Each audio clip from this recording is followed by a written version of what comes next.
Okay, so in order to make this flat, we are going to have to unroll the surfaces.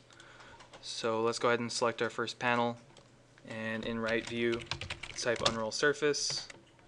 We don't want to explode it. We're not going to put labels, because if you do, you'll see what it gives you. It gives you a million labels there, and that's not helpful at all. So I'm going to select right view. I'm going to do unroll surface command. No labels. And I'm not going to explode, and I'm going to hit enter.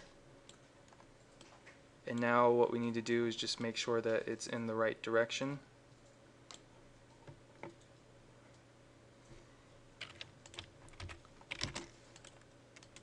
So the distance on one side is 5/16, the distance on the other side is also 5/16. Is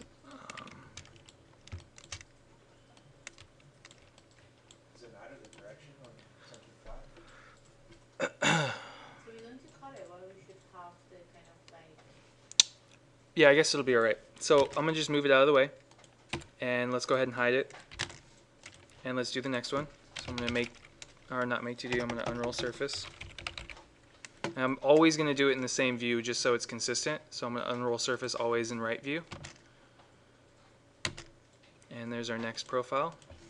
So I'm going to take both those profiles and move them. And I'm going to unroll the next one. I'm going to try this one with the labels real quick here.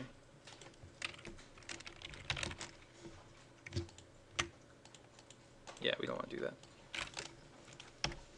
Or we should be in the right view. I'm just choosing a view so that way every time we unroll a surface, it unrolls it the same, because depending on what view you're in, you might get a different, it might orient the unroll at the origin differently. So I'm going to unroll this one now. And move it out of the way. I'm going to try two at once, see what we get from that. And it won't do it because they're not touching each other. So we got to do one at a time. So there's our next one. And unroll surface, last one.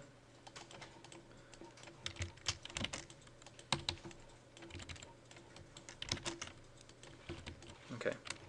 So now I'm going to... These are all on the intersect layer because that's the layer I had selected. So what I should have done is made a... These are vertical, right? So I should go into the vertical area, make a sublayer, and call them, let's just call them flat panels. I'm going to put it on that layer, and I'm going to make them blue, so that way we know which ones they are.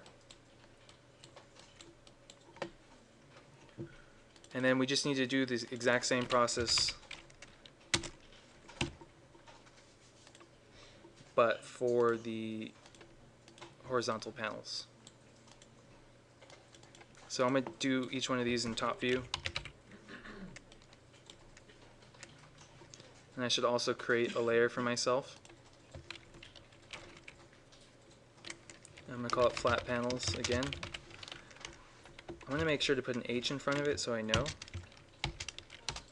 And I'm going to change this one to have a V in front of it.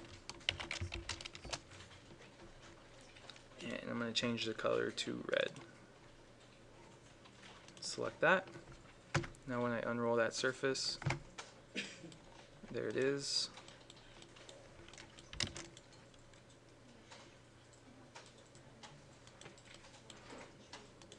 And you just got to keep going through this process to get them all taken care of.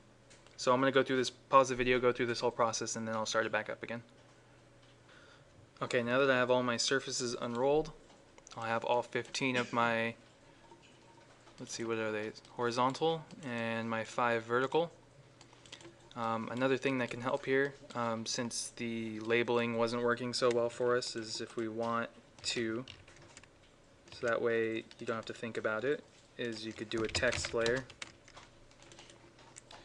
and the command is text, and if you do a start point, we'll change the size of their text to be about 1/8 of an inch, and let's just do a 1 for now. So there's a little 1 for us.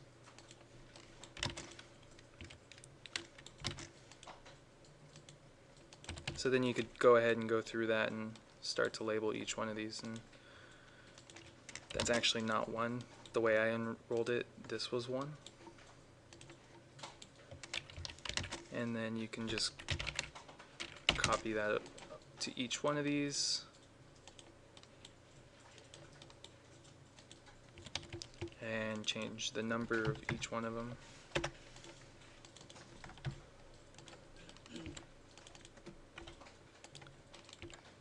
This will become very helpful if you have a complex model where you have lots of waffle frames to deal with. This one's pretty basic, so as long as you just unroll surfaces from one direction and just remember which direction you started at, you should be fine when you put the model together. So here's 1, 2, 3, 4, 5, and then I know that my top one up here was the one I started with first, which happened to actually be the top of the model. So I could copy this one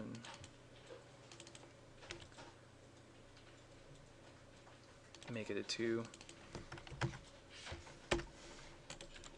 And so on, going all the way down.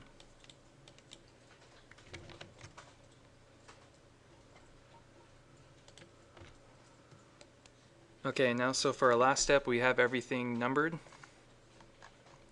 What we need to do is actually create curves from these, because it's just going to produce, I believe, a better result for us. So under vertical, I'm going to create a new layer. I'm going to go V underscore flat panel curves. And I'm going to select all these, and I'm going to dupe their borders and apply it to that layer, so that way when I turn those off, now we just have our curves and our labels. So I'm going to do the same thing here.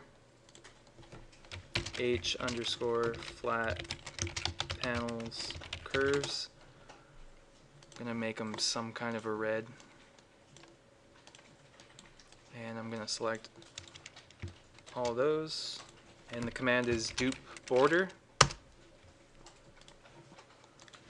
And so now everything I have is curvature. So now you could export this as a as a PDF,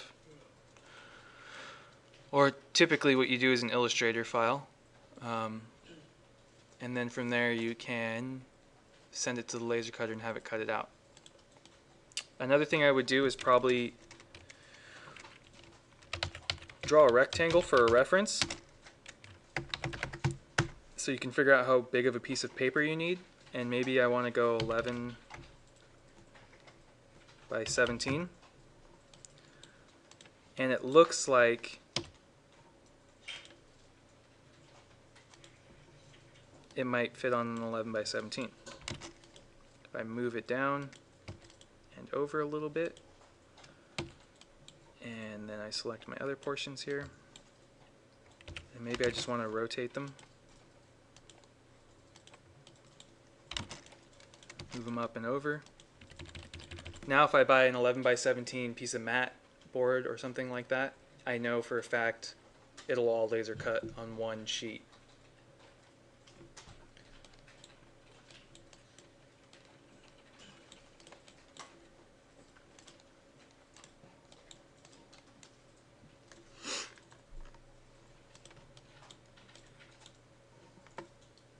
And I'm going to hit save, and that's the end of this tutorial.